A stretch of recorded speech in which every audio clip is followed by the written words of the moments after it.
Բարի լույս սիրելի հայրենակիցներ, ձեզ եմ ուզում ցույց տալ մթնոլորտի շրջանառության փոփոխություն առաջիկա 5 օրերին Հայաստանի տարածքում։ Ինչպես տեսնում եք, այսօր Հայաստանը գտնվում է հարավից հարավ-արևմուտքից ներթափանցած արևադարձային տաքոթային հոսանքների ազդեցության գոտում, որոնք ձեր էկրաններին պատկերված են կարմիր գույնով։ Այսօր կանխատեսվում է ամենաբարձր ջերմաստիճանը հանրապետության ողջ տարածքում, ամենատաք գոտին կլինի Արարատյան դաշտը եւ Երևանը, որտեղ ցերեկային ժամերին օդի ջերմաստիճանը կհասնի մինչեւ 34-ից 36 աստիճանի։ Բայց այսօր ուշ երեկոյան ժամերից սկսած այդ տաք օդի ալիքը կնահանջի դեպի հարավ, իր տեղը զիջելով Սևսովի շրջաններից ներթափանցող ցուրտ օդային հոսանքներին, որոնք գալիս են հյուսիս-արևմուտքից,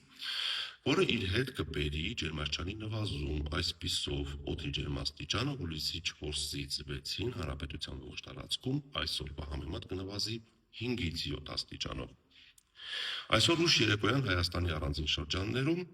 իսկ հուլիսի 4-ից 8-ին գիշերը եւ հետկեսօրյա ժամերին շրջաններից գալի մասում սպասվում են ամպրոպային բնույթի կարճատև անձրևներ, առանձին հատվածներում դրանք կլինեն հորդառատ, տեղա նաեւ կարկուտ, ցավոք, ամպրոպների ժամանակ սպասվում է քամու ուժ գնացում մինչև 18-ից 23 մետր/վայրկյան արագությամբ։